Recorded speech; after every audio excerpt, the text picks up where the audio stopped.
आदेश धनुष उठाने के लिए, तोड़ने के लिए दिए। तब सुन करके सभी लोग मग्न हो गए। कामदेव ने फूलों का ही धनुष बाण लेकर समस्त लोगों को अपने बस में कर रखा है। हे देवी, ऐसा जानकर संदेह त्याग दीजिए। हे रानी सुनिए, रामचंद्र जी धनुष को अवश्य तोड़ेंगे। माता सीता को, माँ को सभी सखी लोग बता रही है। सखी बचन सुन भय पर दीती, अमिता विषाद बढ़ी अति प्रीति। तब राम ही लोक वैदेही, असभय हृदय विनवत जनिते। सखी के वचन सुनकर रानी को श्री राम जी के सामर्थ्य के संबंध में विश्वास हो गया। उनकी उदासी मिट गई और श्री राम जी के प्रति उनका प्रेम अत्यंत बढ़ गया। उस समय श्री रामचंद्र जी को देखकर सीता जी भयभीत हृदय से जिस देवता को विनती कर रही थी कि सभी राजा लोग तो थक गए, लेकिन एक तो श्री राम है जो बचे हुए हैं। अब ये भी अगर धनुष नहीं तोड़ेंगे तो मेरा क्या होगा। वो माता सीता जो है हमेशा माता पार्वती को ध्यान लगा करके भवानी को विनती कर रही है। मन ही मन तम मनावय पुलानी, ओ प्रसन्न महेश भवानी। करहु सफल आपन सेवकाई, करी तुम्हारा चाप डरवाई। वे व्याकुल होकर मन ही मन मना रही है कि हे महेश भवानी, मुझ पर प्रसन्न हुए। मैंने आपकी जो सेवा की है उसे सुफल कीजिए और मुझ पर स्नेह करके धनुष के भारीपन को हल्का कर दीजिए। गणनायक वरदायक देवा, आजु लगवा। बार बार विनती सुन मोरी, अकरहु चाप गुरतायक तोरी। हे गणों के नायक, वर देने वाले देवता गणेश जी, मैंने आज ही के लिए तुम्हारी सेवा की थी। बार बार मेरी विनती सुनकर धनुष का भारीपन बहुत ही कम कर दीजिए। माता सीता बार बार सभी देवता को आह्वान कर रही हैं कि किसी तरह से ये धनुष को हल्का कर दीजिए। देखी देखी रघुवीर तना, सुर मानव धरि भय विलोचन प्रेम जला। फूल का कली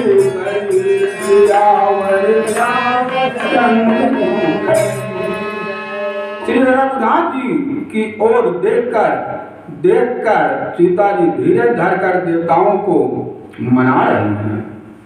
उनके नेत्रों से प्रेम के आंसू भरे हैं और शरीर में रोमांच हो रहा है। नीक निरख नयन भरि शोभा, पितु मनु सुमरि बहुर मनु शोभा।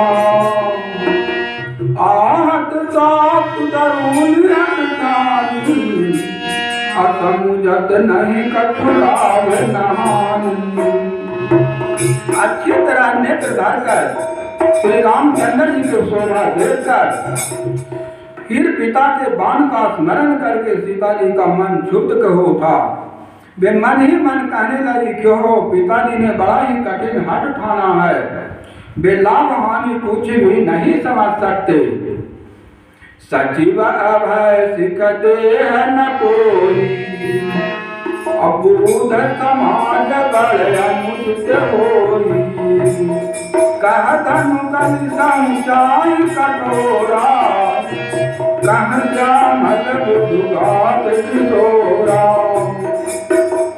मंत्री डर रहे हैं, इसलिए कोई उन्हें सीख भी नहीं देते। पंडितों की सभा में वह बड़ा अनुचित हो रहा है। कहा तो व्रत से भी बढ़कर कठोर धनुष, और कहा एक कोमल शरीर किशोर श्याम सुंदर कैसे तोड़ सकते हैं। विधि के भांति धरौर धीरा, असीरस सुमन कन बलिया, सकल सभा में मत भय गोरी, अब मोहि शंभुजा प्रगट तोरी। मैं विधाता में हृदय में किस तरह धीरज धरूं? सिर से के फूल के कण से कहीं हीरा छेड़ा जाता है। सारी सभा की बुद्धि भोली बावली हो गई है। अतः हे शिव जी के धनुष, अब तो मुझे तुम्हारा ही आसरा है। माता सीता कह रही हैं कि सभी लोग के बुद्धि बावला, सभी लोग भ्रष्ट हो गए हैं, किन्हीं को कुछ समझ में नहीं आ रहा है कि क्या किया जाए। सबको बुद्धि मारी गई है। निज जड़ता लोग हमर डारी, अहो हरहु रघुपति निहारी, अति प्रतापसी मन माई, अलग निषेध जुग जय जमनाई। तुम अपनी जड़ता लोगों पर डालकर श्री रघुनाथ जी के सुकुमार शरीर को देखकर उतने ही हल्के हो जाओ। इस प्रकार सीता जी सब में बड़ा ही संताप हो रहा है। निषेध का एक लघु अंश भी 100 घृणा के समान बीत रहा है। प्रभु चित पुनि जीवत माई, राजत लोचन डोर, खेलत मन जमीन सुगा, जन्म जो मंडल डोल सियावर रामचंद्र की जय। प्रभु श्री रामचंद्र जी को देखकर फिर पृथ्वी की ओर देखती है। सीता जी के चंचल नेत्र इस प्रकार सुशोभित हो रहे हैं मानो चंद्र मंडल रूपी डोल में काम देवी की 2 मछलियां खेल रही हो। गिरा अलिनी मुख पंकज रोकी, प्रकट लालिनी सायब लोकी, लोचन जरूर है लोचन को नाम, अजय से परम पूपन कर सोना। सीता जी की वाणी रूपी भरभरी को उनके मुख रूपी कमल ने रोक रखा है। लाज रूपी रात्रि को देखकर वह प्रकट नहीं हो रही है। नेत्रों का जल नेत्रों के कोने कोए में ही रह जाता है। वैसे बड़े भारी कंजूस का सोना कोने में ही पड़ा रह जाता है। उसी तरह से आंसू का नेत्र भी अंदर ही छिप रहा है। संकुच व्याकुलता बढ़ जानी, अधर धीरज पड़ती नानी, अतन मन बचन मोर पनुकाचा, रघुपति पद सरोज सिराजा। अपनी बड़ी हुई व्याकुलता जानकर सीता जी के संकुच आ गई और धीरे धर कर हृदय में विश्वास ले आई कि यदि तन मन और वचन से मेरा प्रण सच्चा है और श्री रघुनाथ जी के चरण कमलों में मेरा चित वास्तव में अनुरक्त है, तो भगवान सकल उर्वासी, अकरहि मोहि रघुबर कै दासी, अजेहि कै जेहि पर सत्य सनेहु,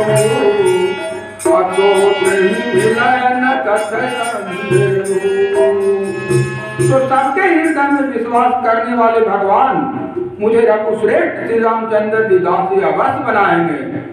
माता सीता इस तरह से भगवान को विनती कर रहे हैं और कह रही है माता सीता कि जेहि के जेहि पर सत्य सनेहु, असोत ही मिलै न कछु संदेहु। जिन पर जो सत्य स्नेह रहता है, जिनको सत्य विश्वास रहता है, सोते मिले न कछु संदेह, उनको मिलने में कुछ भी असंभव नहीं है। अगर आपको विश्वास है कि हम यहाँ पर आते हैं प्रवचन केंद्र में भगवान को प्राप्ति के लिए, तो आपको भगवान अवश्य मिलेंगे। उसी तरह से जो चीज को आप अभिलाषा कीजिएगा जो चीज को आप इच्छा करके कीजिएगा वो चीज एक दिन जरूर आपको मिलेगा। इसमें कुछ भी संदेह नहीं है। सोच ही मिला न कछु संदेह, इसमें मिलने में कुछ भी संदेह नहीं है। आप जो भी विचार कीजिए, सोच के देखिए, कहीं भी, घर पर हो, बाहर हो, यहाँ हो, कहीं पर भी हो, जो चीज सोचिएगा, अच्छा चीज सोचिएगा तो आपको अच्छा मिलेगा, बुरा चीज सोचिएगा तो बुरा मिलेगा। उसी तरह से भगवान से निवेदन कीजिएगा या कुछ अभिलाषा रखिएगा कि हमको ये चीज होता, एक पोता होता, एक बेटा होता, एक पुत्री होता, हमारे पास घोड़ा गाड़ी होता, धन संपत्ति होता। जो चीज आप सोचिएगा और उस अनुसार आपको कर्म कीजिएगा तो आपको निश्चित ही मिल जाएगा। और कर्म भगवान प्राप्त कर देते हैं, उसमें कुछ भी संदेह नहीं है। सोते ही मिला न कछु संदेह हो, बहुत बड़ा दोहाई है, इसको समझिए। कुछ भी संदेह नहीं है। अगर निवेदन कीजिएगा भगवान से, कुछ मन में सोचिएगा तो आपको मार्ग प्राप्त कर देंगे भगवान, और आपको मार्ग को मिल जाएगा। जहाँ चाह है वो वही राह है। जहाँ जाने के लिए आप सोचिएगा, जिस कर्म को करने के लिए सोचिएगा, उसको आप अवश्य प्राप्त कर लीजिएगा। कहा भी क्या कि God help those who help themselves. जो अपना रक्षा स्वयं करते हैं उसी को भगवान भी करते हैं। तो आप जो सोचिएगा उसमें भगवान आपको मदद करेंगे। ये पूरा ब्रह्मांड में रचित हो जाता है। वही चीज है कि जो जही के तही पर सत्य तनेहु, जैसा सत्य तनेह होगा आपके मन में विचार आएगा, सोते ही मिला न कछु संदेह, उसमें मिलने में कुछ भी संदेह नहीं होगा। इसीलिए सारा मिथ्या वचनों को छोड़कर, हर चीज को त्याग कर आप अच्छे विचार को सोचें, अच्छे बनने के लिए सोचें, आपको भगवान अच्छा जरूर बनाएंगे। वही माता सीता कह रही हैं, प्रभु तन ते चितई प्रेम तन ठाना, अकीर बनिदान राम सबु जाना। ऐसी बिलोक तक धनु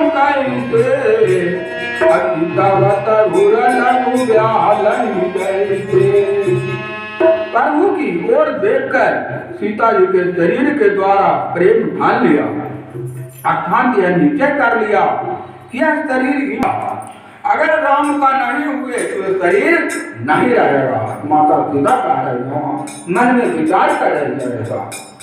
कृपा निधान श्री राम जी सब जान गए।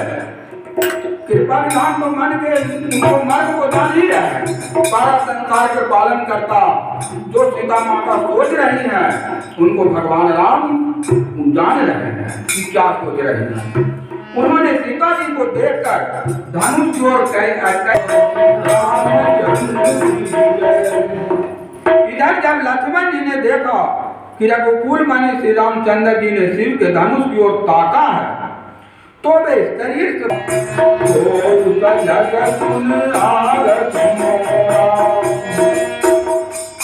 हे दिग्गजो, हे कच्छप, हे बारा, धीरज धरकर पृथ्वी को थामे रहो, जिसमें यह हिलने ना पावे। श्री रामचंद्र जी शिव जी के धनुष को तोड़ना चाहते हैं, मेरी आज्ञा सुनकर सब सावधान हो जाओ। लक्ष्मण जी सभी को आज्ञा दे रहे हैं, धरती पृथ्वी आकाश हर को। चाप समीप रामू जब आए, नर नारायण सुर सुकुट मनाए, सब दर्शन अरुमानु,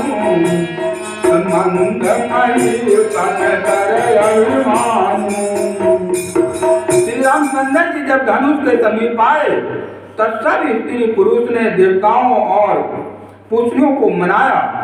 सबका संदेह और अज्ञान, निज राजाओं को अभिमान, सबको चूर चूर हो गया। भोगुपति के गर्भ सरवाई, सुर मुन बड़ा के गड़ाई गलाई, सिया कर जो जनक पछतावा, नहीं कर तारनु दुख दावा। परशुराम जी के गर्व की गुरुता, देवता श्रेष्ठ मुनियों की कायरता, भय, सीता जी के सोच, जनक का प्रताप, तो उनके मर जाने पर अमृत का तालाब भी क्या करेगा। ऐसा वो भगवान अनुभव कर रहे हैं कि सीता बहुत व्याकुल है। अगर उनको नहीं इस तरह से अगर धनुष को तोड़ा गया तो कुछ भी कर सकती हैं। का बरसा सब कृषि सुखाने, समय चुके पूंजी का पछताने, असजिय जानी जानक देवी, परपुर कैलक देवी देवी। सारी खेती के सुख जाने पर वर्षा किस काम की, समय बीत जाने पर फिर पछताने से क्या लाभ। जिसे ऐसा समझकर श्री राम जी ने जनक जी की ओर देखा और उसका विशेष प्रेम लगकर वे पुलकित हो गए हैं। भगवान सोच रहे हैं, कह रहे हैं, मन में विचार कर रहे हैं कि अगर कृषि खेती करने वाले लोग के लिए, अगर किसान के लिए अगर खेती के समय में वर्षा नहीं पड़ता है, अब फिर बाद में बारिश होगा तो उससे क्या लाभ होगा, उससे तो और हानि होगा। इसलिए अभी जो का समय है, इसी समय को जान करके और उचित प्रयोग करके धनुष को तोड़ा जाए, तभी सभी को लाभ है, इससे मिल सकता है, जीवन सभी को कल्याण हो सकता है। गोरा ही प्रणाम मन ही मन गिन्ना, अति लाघव उठाई धनु लिन्ना, दम के दामन गिन सब लऊ, अपने नव धनु मंडल समभयऊ। धन की मन उन्होंने गुरु को प्रणाम किया और बड़ी फुर्ती से धनुष को उठा लिया। तुरंत मन ही मन गुरु को प्रणाम करके और तुरंत धनुष को उठा लिया। तब उसे हाथ में लिया, तब वह धनुष बिजली की तरह चमका और फिर आकाश में मंडल जैसा मंडलाकार हो गया, बिजली की तरह चमका। लेत चढ़ावत खैचत गाड़े, काहू न लखात खैचत उखाड़े, यही क्षण राम मत धनु तोरा, भरे भुवन धुन घोर कठोरा। लेते चढ़ाते और जोर से खींचते हुए किसी ने नहीं देखा, कोई ने नहीं देखा कि राम ने कखनी धनुष उठाए, कखनी चाप चढ़ाए और कखनी उसको धनुष को खींचे। अर्थात तीनों काम इतनी फुर्ती से हुई कि धनुष को कब उठाया, कब चढ़ाया और कब खींचा, इसका किसी को पता नहीं लगा। सबने श्री राम जी को धनुष खींचे खड़े देखा। इसी क्षण श्री राम जी ने धनुष को बीच से तोड़ डाला। भयंकर कठोर ध्वनि से सब लोग भर गए, पूरा भयंकर आवाज हुआ। भरे भुवन घोर कठोर रवा, रविवादी तज मार चले, गज डोल मनी, कुल कुरुम कल मले, सुर असुर मुनि कर कान दिले, सकल विकल विचार, कोदंड खंड राम तुलसी जयति बचन उचारन। घोर कठोर शब्द सब लोग भर गए। सूर्य के घोड़े मार्ग छोड़कर चलने लगे, दिग्गज चिड़िया धड़ाने लगे, धरती डोलने लगी। शेष बारह और कश्यप कल मला उठे। देवता राक्षस और मुनि कानों पर हाथ रखकर सब व्याकुल होकर विचारने लगे। तुलसीदास जी कहते हैं कि जब सबको निश्चय हो गया कि श्री राम जी ने धनुष को तोड़ डाला, तब सब श्री रामचंद्र जी के जय जयकार बोलने लगे। शंकर चापु जहाजु सगारु, रघुवर बाहुबलु, बूढ़ सो सकल समाज चढ़ा,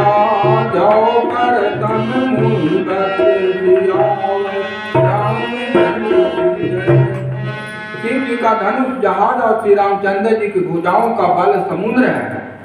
धनुष टूटने से वह सारा समाज डूब गया जो मुंह बस पहले इस जहाज पर चढ़ा था, जिसका वर्णन ऊपर आया है। बोलिए श्यावर रामचंद्र प्रभाव की जय। राम ने धनुष तोड़ दिए। अब आगे माता सीता माला पहनाएगी और आगे परशुराम जी आएंगे, उसका अगला गुरुवार को हम लोग सुनेंगे। अभी बोलिए श्यावर रामचंद्र भगवान की जय।